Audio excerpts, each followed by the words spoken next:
Sim, eu gostaria de entrar na parte mais técnica, Júlio, se você me permite, na parte de elenco, na parte de departamento de futebol profissional. Eu fiz essa pergunta também para o outro candidato.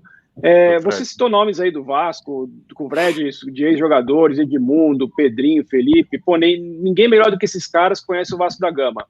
O Vasco acabou de contratar um treinador. Eu queria saber se vocês já conversaram entre vocês, se vocês já. Não precisa citar nomes, eu sei que ainda está cedo, eu sei que ainda tem que deixar o treinador que chegou trabalhar para ver como é que vai se sair. É um treinador novo, um treinador estrangeiro, vai ser tudo novo para ele. Mas eu quero saber se vocês já têm, não digo um nome em consenso, mas um perfil que vocês traçam, que vocês acham que é o cara correto para o Vasco da Gama. Um Tipo, é perfil um treinador mais rígido, um treinador mais estudioso. Qual que é o perfil que vocês têm planejado caso você venha a ser o presidente do Vasco? E qual que é o seu relacionamento com o atual elenco do Vasco? Primeiro, deixa eu dar um abraço aí para o nosso atual técnico, desejar toda sorte para ele. É realmente um desafio. É um desafio porque as condições hoje não são as mais favoráveis, seja pela questão dos atrasos de pagamento de salários, seja pela questão da estrutura do clube, seja pela própria situação que o clube vive hoje na tabela do Campeonato Brasileiro. Não tem nada perdido ainda, dá para recuperar, tem muito chão pela frente ainda. Então eu desejo que ele tenha total sucesso aí no trabalho, que ele chegue jogando, né? Literalmente aí botando a turma para jogar. Em relação ao trabalho, veja bem, qual é a nossa visão? Primeiro, resgatar uma filosofia de jogo. O Vasco precisa ter, nós queremos ter o padrão Vasco de jogar. E o padrão Vasco de jogar, ele se inicia lá na base, lá no menino, na formação. Então, a gente entende que o futebol de salão, aumentando lá a permanência desse menino no futebol de salão, a gente consegue formar melhor, em termos técnicos, esse jovem, esse jogador. E aí, permitir que ele se exponha ao campo gramado, um pouquinho mais tarde do que é feito hoje, para que a gente tenha, de fato, a questão técnica prevalecendo e não a física. Né? Quando você joga o menino muito cedo para o campo, por questões físicas, às vezes um que joga menos do que o outro, mas o outro é mais forte, acaba se sobressaindo, e não necessariamente a capacidade técnica que faz a diferença. Então, a primeira coisa é esticar um pouco mais a formação de base desse jogador no salão. A gente tem muita crença de que o salão é o grande formador desse menino lá de 5, 6, 7, 8 anos de idade, lá na terra infância, tá? Essa filosofia, ela veste o clube dos 5 anos de idade até o cara ir embora do clube, vendido para outro clube, ou se aposentar. Não importa, até o profissional. E aí, são escolhas feitas dentro dessa filosofia. Você não pode, por exemplo, como é que nós vemos o Vasco? Eu vou dar uma visão aqui muito superficial, porque esse é o assunto que dá aqui para a gente conversar o dia inteiro, tá? Mas como é que a gente vê o Vasco? O Vasco, historicamente, é um clube que joga para frente. E basta ver que os 3 maiores artilheiros da história do Campeonato Brasileiro são do Vasco, e formados no Vasco.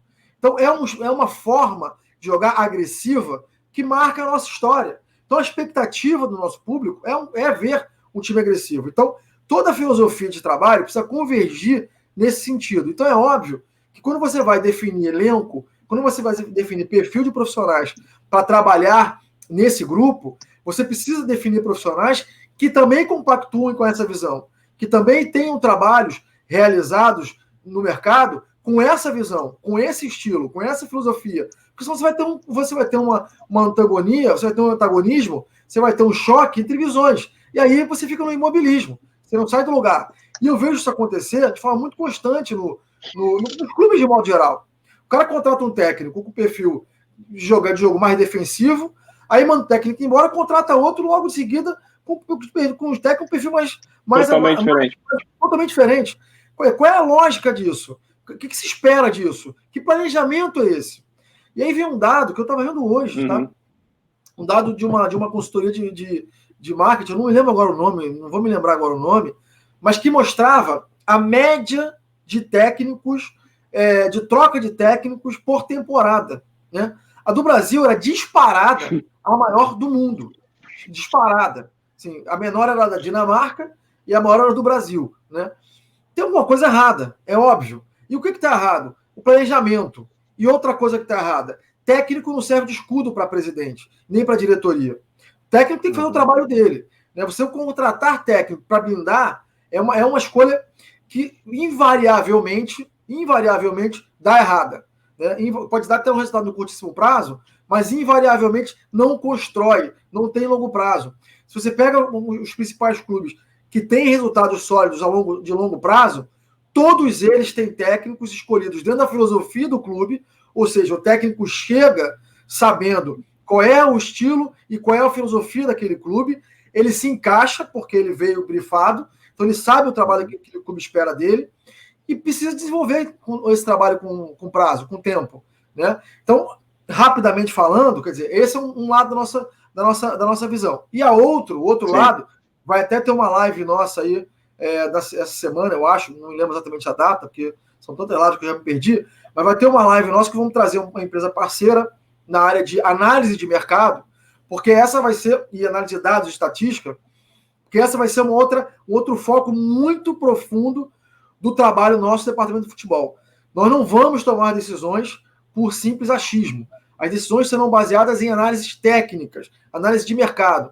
E aí, é claro, a gente tem um mapa de quadrantes feito em que o melhor contratação que a gente pode ter para o clube, e aí os dados, as estatísticas suportam essa decisão, é o atleta de alto potencial, o high potential, com uma ótima oportunidade comercial. Então é aquele cara que tem um potencial muito grande de desenvolvimento com uma negociação comercial positiva para o clube. Por quê? A gente consegue ter os dois melhores mundos. Muitas vezes isso não é possível, mas é a tentativa.